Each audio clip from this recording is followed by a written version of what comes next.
Imagine spending months preparing your U.S. entry waiver application, paying the fees, and waiting anxiously only to receive a denial letter from the U.S. Customs and Border Protection. Today, I'm going to help you avoid that heartbreaking scenario. I'm Dan Joffe. I'm a U.S. waiver lawyer at Nextlaw, and today we're tackling a crucial question, which is, when can I apply for a U.S. entry waiver? Now, here's something many people just don't know. You can technically apply for a U.S. waiver at any time. However, and this is crucial, if you apply too early, you're almost guaranteed to get denied. So the real question we need to answer is, what's the earliest time that you can apply that will maximize your chances of a successful waiver application? Now, this isn't as straightforward as applying for a pardon or a record suspension in Canada, where you have a clear 3, 5, or 10-year waiting periods. With U.S. entry waivers, it's more complex. But don't worry, I'm going to break it down for you. If you're finding this information helpful, please make sure you give this video a thumbs up. Let's dive into 4 key points you need to understand about the timeline for U.S. entry waivers. 1, the decision makers. First, you need to know who's making the decision. It's the Admissibility Review Office, which is part of the U.S. Customs and Border Protection.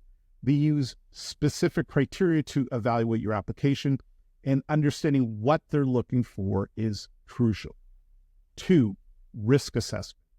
The big question they're asking is this: what's the risk that this person will reoffend in the United States? And they're not just looking at your original offense, but at your overall risk level. This is where rehabilitation comes in. They want to see that you're a different person now. 3, the time factor. Here's where it gets tricky. Rehabilitation takes time. You can't change overnight. While there are no hard and fast rules, generally, you're looking at a waiting period of at least 3 years for less serious offenses and 5 years or more for more serious ones. And remember, that's from the end of your sentence, not from when you committed the offense.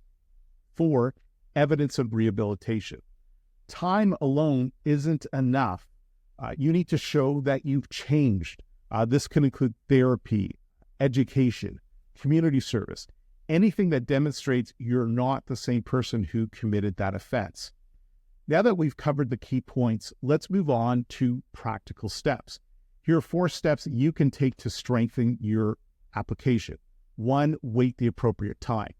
Don't rush your application. While you can apply anytime, applying too soon often leads to a denial.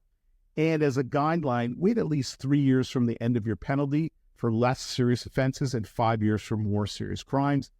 This waiting period shows you've had time since the charge and reduces the perceived risk of you reoffending.